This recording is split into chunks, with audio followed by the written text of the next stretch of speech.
Okay. All the things are happening. I'm recording. I'm also recording. Oh man, we're in business. Welcome back, Sallie. Yay! Thanks. I'm glad to be back. So good. Sarah did a great job. I'm glad we got a little West Wing fill out. But yeah, I'm glad to be back. Well, we're excited to have you. Welcome to Wingin It, the West Wing Podcast. My name's Andrea. This is I'm Sallie. And we are going to be your tour guides to this next audio adventure, discussing Season 2, episode... Shoot, I should really know the number. Do you know the number? I think. 20. Isn't it 20? Yeah. Yeah, because it goes up to 22. And we only have 2 more episodes after this. Oh my gosh. What is happening? I don't know. Oh my gosh. Okay, yes, we are talking today about the episode, The Fall's Gonna Kill You. Mm-hmm. There's a little pick-me-up for you.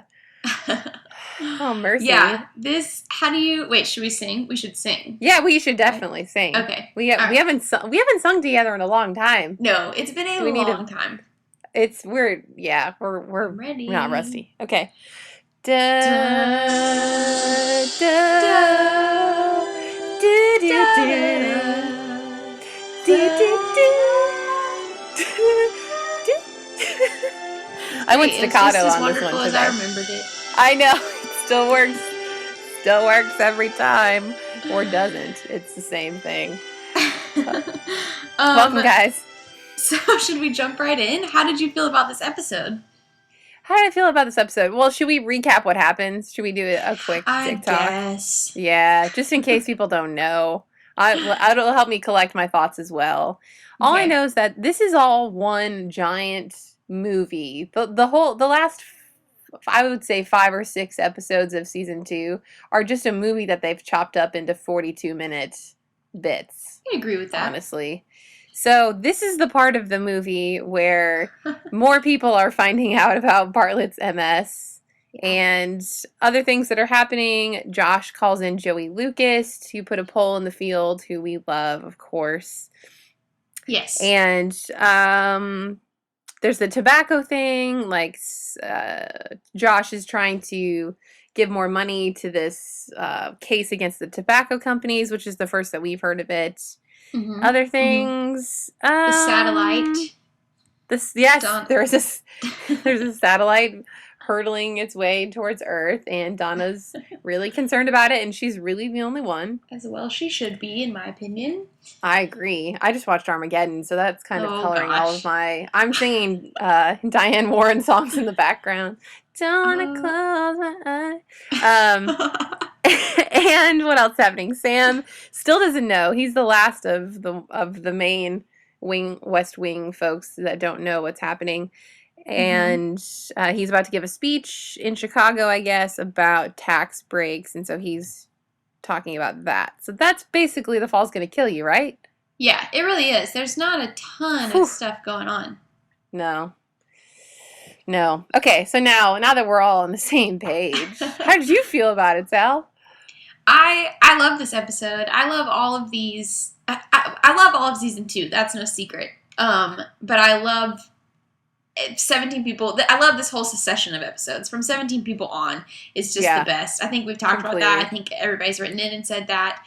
And like that being said, I had so few notes on this episode because I normally do a pretty good job of note taking, but I was like so enthralled in the episode that entire scenes would go by, and I was like, I haven't written anything down, and that was because me too. I was just so, and I've seen it so many times already, and I'm still so just on the edge of my seat and just, but that's, I mean, I think that in itself says a lot about it. That it's true. We're watching particularly to take notes, and I couldn't even do that. Yeah, I didn't really have that much. So this will basically be 10 minutes long. But I will say, here's like random factoid that I found on the internet, which anybody can find. But hey, we are here for you to curate your West Wing experience, guys. The agricultural poll pretense for bringing in Joey Lucas about like the fact that they're eating more beets is a tribute to Doonesbury. Did you know this? I did not know this. Do you know what Doonesbury is? It's the comic strip in USA Today. Yeah. And I guess there was one that said, like, we're eating more beets. And so I guess that's what Aaron Sorkin decided to put in. So that's who knew? Funny. Random. Yeah. All right. Well, favorite parts of the episode. We can start wherever you'd like. The whole episode? That's like literally even the notes that I have, it's just recapping my favorite dialogue. There isn't anything that's like that I thought was off. There wasn't anything I thought didn't work. I did think it was interesting. Miss Bartlett, or Dr. Bartlett, is referred to a lot as Miss Bartlett in this episode, which gets addressed in the next episode, so I won't spoil that, but it's worth mentioning in here, because I think it makes for a good moment in the next one. Yes. And I just love that. I love that she's back, and I love that Joey Lucas is back. You know me. Yep. So I'm happy everyone's there.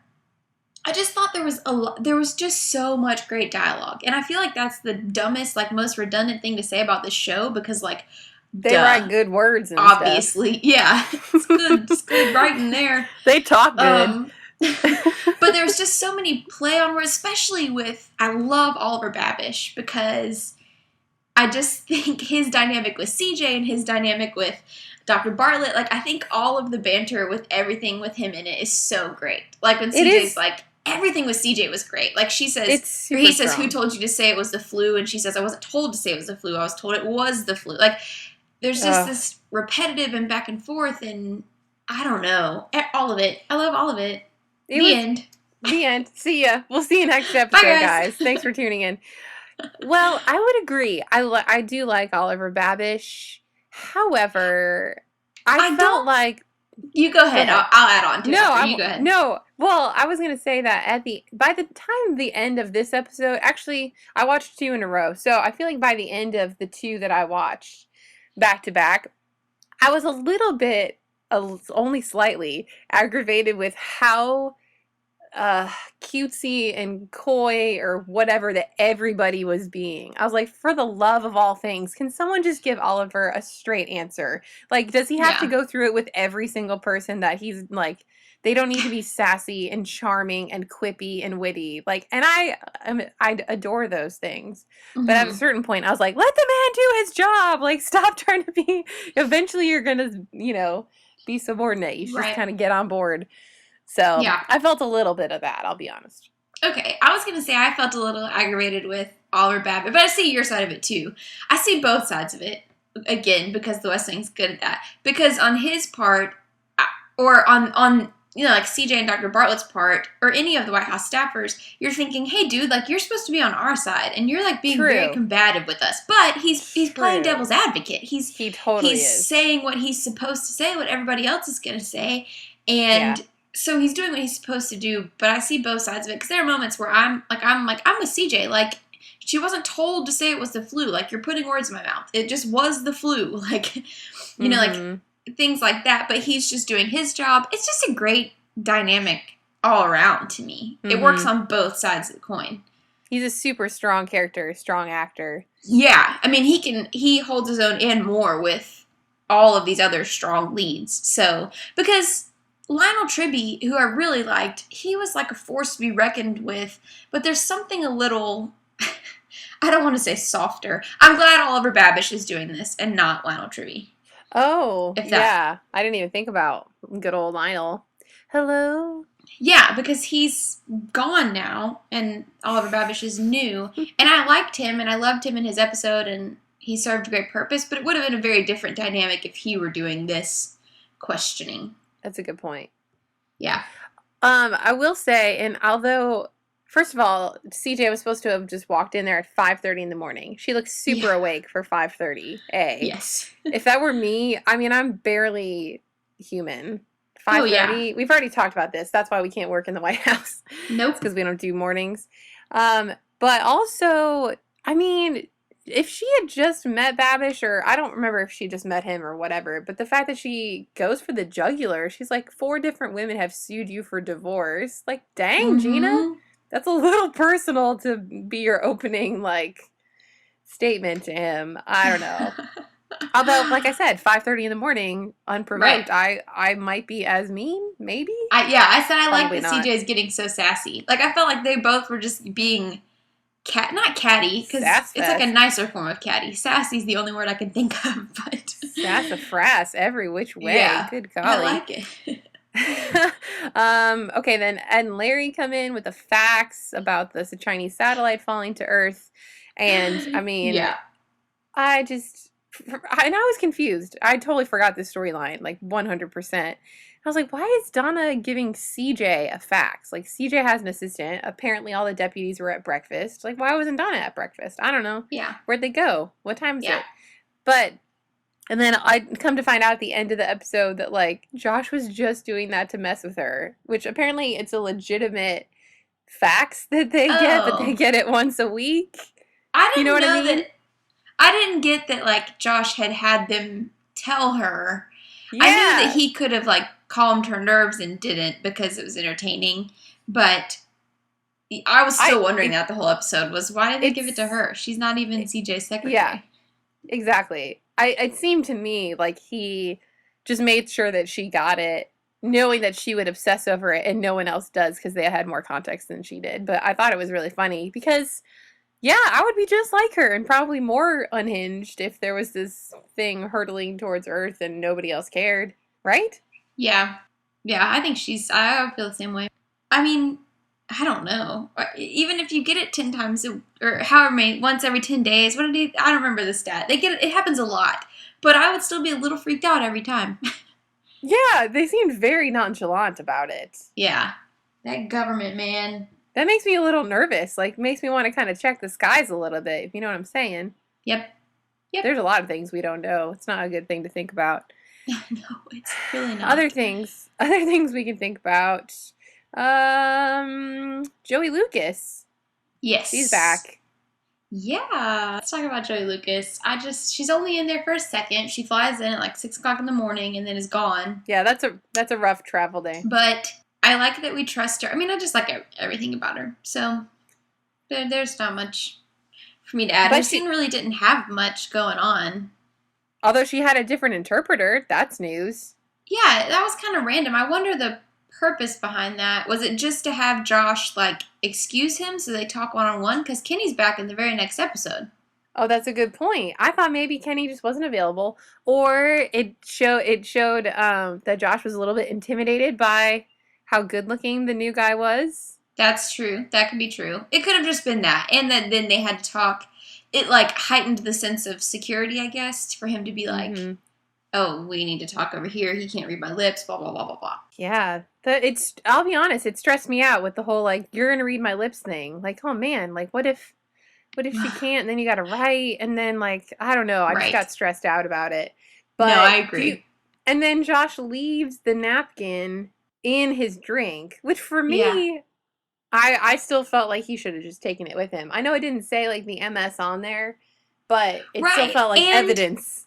We're supposed to assume that, like, as the napkin absorbed the water and the ink, that, like, it wouldn't have been legible, but I still wouldn't feel comfortable with it being in an airport somewhere. Yeah, like, rip it up and, like, put it in your pocket, and then, like, throw it out when burn it's it when you get home or something. Yeah, like Toby's burning stuff in his they office. make a point. Just go add it to the pile. They make a point to show him put it down in there to, like, show, oh, we got to get rid of any evidence, but, like, that's not really getting rid of any evidence. Yeah, it was like, we like the idea. We understand that you need to get rid of the evidence, but you should not really. I don't know. Because if somebody's going to be, he's worried that homeboy over there is going to read his lips, but he's not worried that he's going to then go pick up the napkin and be like, what was this? Yeah, what's important? Is it serious? Yeah. Whatever. I did like when Josh signs MS. It felt like a very, I like that. It was just well played. It was silent, but it was dramatic, and it fit what was going on. I liked it. It was cool. I liked that a lot too. I agree. It was a very small touch, but I just liked it for some reason. So when CJ finds out, everybody finding out, we don't see Josh find out. True. And I sort of wish we did because it's Bradley Whitford and because I just would have loved that reaction. Mm-hmm. We don't even see CJ find out. We just see her immediate response to it. And we don't see Sam find out. So, I wonder if it's... No, we just see him after. Yeah, I wonder if it's because Toby finding out was so strong that, like, they didn't want to, follow that up. Don't even try with everybody else. Yeah. Well, it would be... if they show one, they have to show everybody, and it would be such an in-depth scene that they just skipped it. I think it would be redundant, quite honestly. And I think all of the actors are incredible, obviously, and they would have their own take on it for their own character. But at a certain point, it's like, okay, as an audience member, we get it. I agree with that. It's going to be the same general sense of, like, shock and betrayal and just, confusion. Would there have been... Do you think there'd have been no value in, like, a group meeting? We would just see all of them find out at once? No, because I feel like they probably would have gone person to person because it is such a big deal. In fact, let's see, was it in this episode or the next one where Donna finds out? The next one's where Donna finds out, right? Yeah. Okay, well, we'll come back to that. Yeah. But, yeah. But I would have loved it. I would, specifically, seeing Josh find out would have been very interesting. Well, because he plays with the politics of everything so much, know? So it definitely would have been interesting to see how much he actually took it personally. Like, obviously, Toby took it personally, right, and he's but like in a different way. Opposite of Toby. He's like the anti-Toby. And so it would have been cool to see those contrasting ideas. So, Sorkin, if you're listening, you just screwed everything up. Oh, just man. Doggone it. But how about Toby's line before CJ and Sam found out?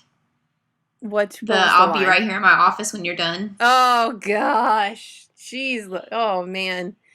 The thing about it is that it's such the perfect Toby line because it's supportive like, but not personal.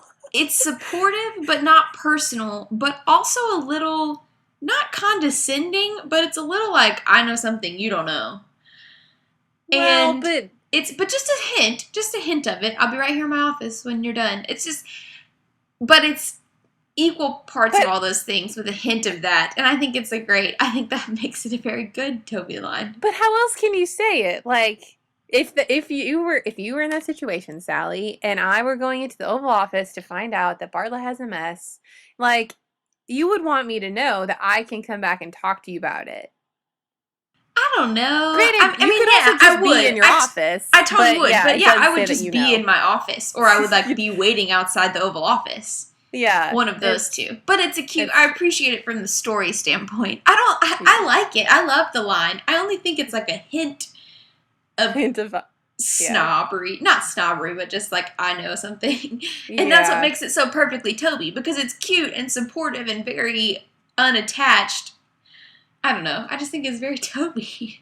Speaking of good Toby moments, there were two audio clips I wanted to play. I forgot to tell you, but the first one is with Toby and Sam talking about Batman and Robin. Oh yeah. Batman and Robin. Yeah, let's play that. Let's just play that. Hey, you see this? That was nice. We got good reviews on the commencement speech. Yeah? From Maynard Wachtel, of all places. You got a second? He calls you and me the Batman and Robin of speech writing. Well, I don't think he does. He doesn't, but he should, because that's what we are. Okay. Batman and Robin. Which one's which? Look at me, Sam. Am I Robin? I'm not Robin. Yes, you are. Okay, well, let's move off this. You bet, little friend. Listen, we're really not Batman and Robin. No, well, keep those identities secret. I'm Bruce Wayne, and you're my ward. The other one that I really liked is earlier in the episode where CJ's talking to Babish, where she's on this sassafras kick, and she's talking about, like, presidents cross-dressing. Do you remember that? Like, yes. Okay. Well, I thought it was really funny, so listen to I thought it was hilarious. Yeah, let's play great. That one. What made you go into the room? The sound of a Steuben glass pitcher crashing to the floor. What do you think had happened? I didn't know. Well, what do you think? Well, at first glance, I thought he might have a virus contracted from a rare African tsetse fly, possibly tropical sprue. I'm not an expert, but I did meet a man once in India. Yep. It could be anything with these presidents. James Polk had diverticulitis. Yeah. Couldn't digest nuts. I'll tell you what else. 1 in 40 American men wear women's clothing, and we've had well over 40 presidents. Yeah. I'm just saying, one of these guys was dancing around the Oval Office in a prom dress. Now let's get to the bottom of that. Oh, that's good writing there, my friends. It is good writing. That's pretty funny. Because we don't get also a ton of comedic relief. No, not in any of these episodes. We get, like, dry humor and wit still, but not a lot. comedy. Like, the Batman lines are the most, I think, in this whole episode.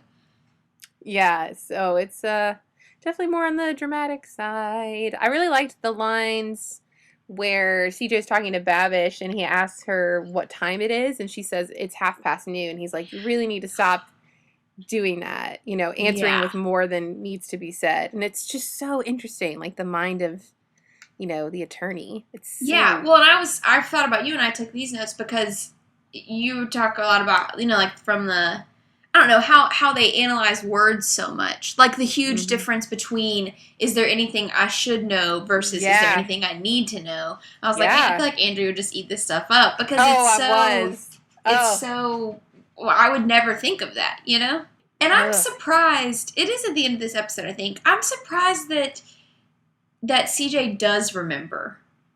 I think it makes for a good story, but it's interesting to me that she does specifically remember saying, is there anything I need to know?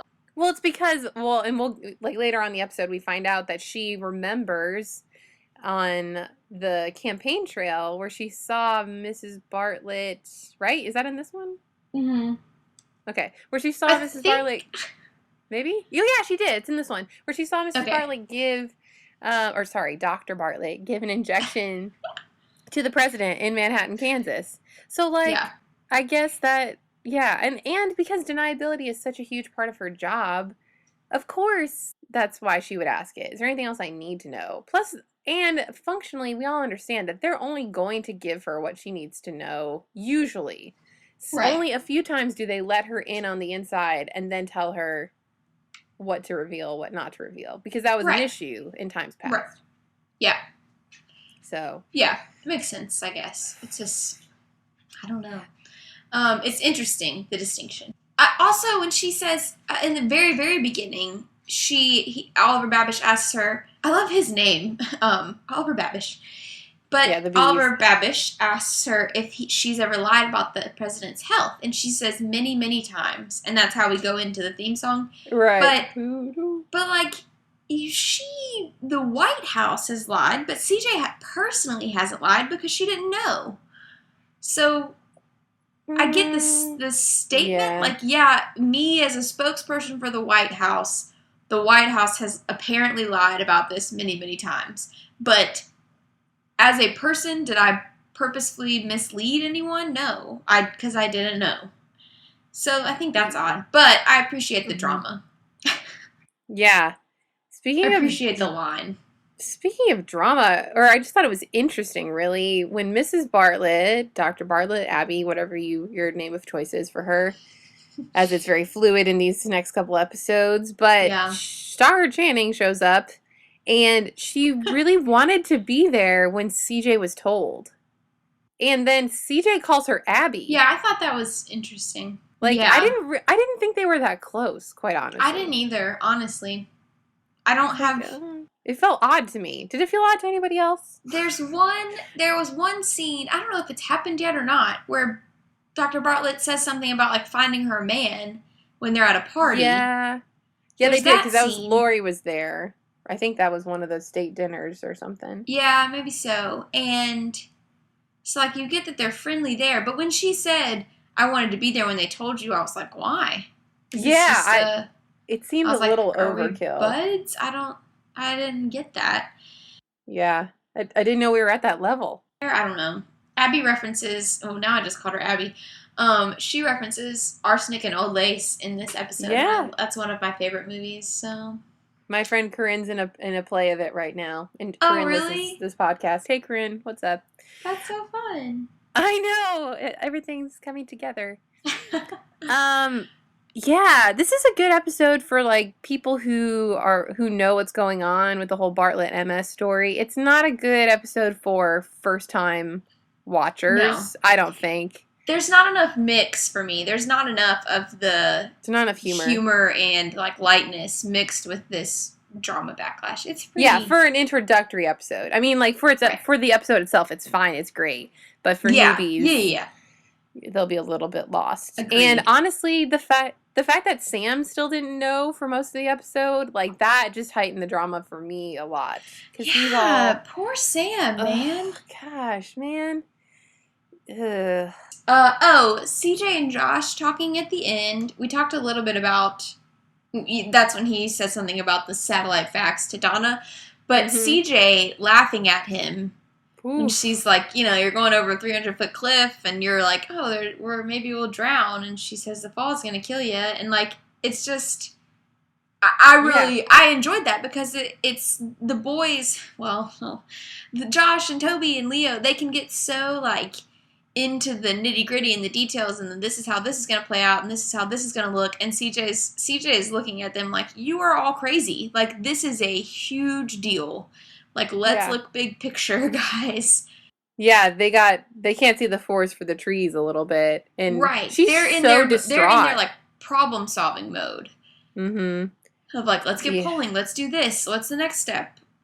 Mm-hmm. And it was interesting the way that Josh, the way he pointed out that she said the fall's going to kill you instead of the fall's going to kill us. Yeah. Like, he was trying to make sure that she was, like, still on board with them. Like, I mean, she did seem really exasperated and upset, like laughing, crying-ish as she's, like, walking home. Mm-hmm.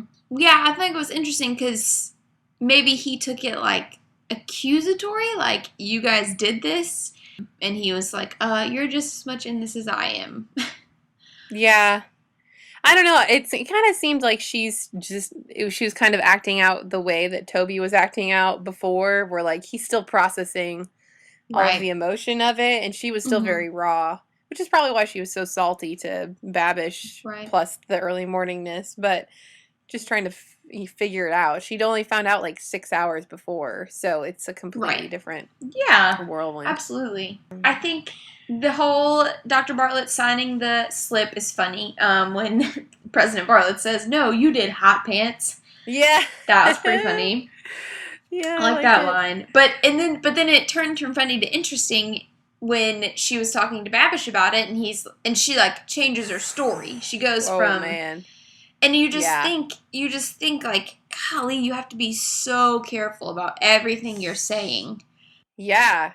Because she's just really just, like, adding on to, like, it wasn't important. It doesn't matter now. Da, da, da, da. And he's like, well, did you not sign it because it didn't matter? Or did you not sign it because you didn't read it? Like, you didn't read it or you knew better. Like, ooh, man.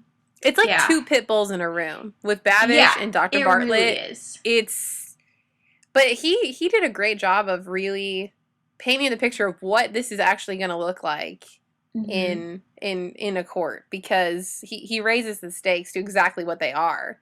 You know, you don't read things before you sign it. You're a doctor and you're on staff at all these different hospitals, and you got your degree from Harvard, and you don't even, like, this is a bigger deal, and everybody was just being too human and just rationalizing this whole thing for so long. I think they're used to being able to, like, explain their way out of things. They're thinking of things in, like, oh, we can do this press conference and we can fix this and this is how we're going to go about it. And Babish is like, you guys don't understand that, like, this is going to go to, like, trial. Like, you're going to be in front of a grand jury. This isn't just, like, can he get reelected? Can he save his image? Can he do whatever? This is, like, you could go to jail. Like, this is what's going to happen kind of thing. I mean, I think Toby realizes that at the beginning, but still. Yeah, and think about, like, why we're even having this discussion in the first place, because the reason why they told Toby is because he guessed, because Hoynes decided to start looking like he's going to run again. So, I mean, it really just all circles back to whether or not Bartlett is going to run for re-election. Mm-hmm. And then what they're going to do with Hoynes. If that hadn't happened, they could have just kept it a secret if Bartlett was going to run again. But the question remains that we don't know if he's going to or not. And now, because they're going to take it public, we don't know if he could even get reelected. So that's the crux of the issue. Yeah. And apparently Leo told Mrs. Bartlett, Dr. Bartlett, Abby, we just need to have a name for her for all of those three things, so I don't offend some people group every time. Stockard.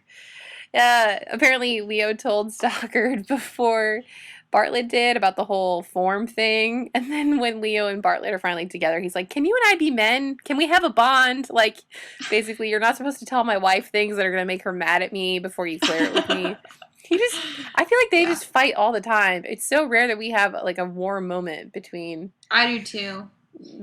There are great moments in the next episode, which we'll talk about. But I do like when they have war moments, but I love their head-to-head battle too. So, can we also talk about the fact that they are giving a fictional degenerative disease to someone who actually exists, like the governor of Michigan? Yeah. What? Yeah, that's not good.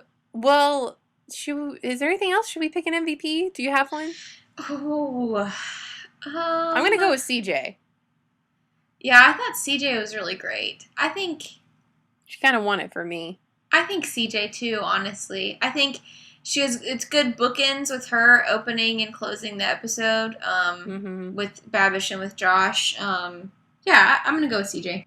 Although I will give honorable mention to Oliver Babish. He's kind of been like pretty great throughout. I think he's really great, and I don't know when else he'll get. Maybe we'll do one for CJ, one for Babish. Yeah, that sounds fair. Okay. Yeah, very equitable of us. Yeah, cool. Whew, man, we're getting down to it. We have 18th and Potomac, and then we've got two cathedrals, and that's it for season 2. Yeah. Ooh, man. I can't deal. Guys, send us all of your thoughts. Give us your feedback. You can email us, TheWestWingPodcast@gmail.com. You can hit us up on the Twitter and the Instagrams and on our new Facebook page. We get messages on there. Yeah, Wingin' It Pod on all of them. We love hearing from you guys. It's great. Brightens up our day. Wingin' It Pod. No G. Wingin' It Pod. No G. Southern. We dropped that G. We're straight gangster. We're winging it. All right. Well, we'll see you in the next episode. Bye, guys.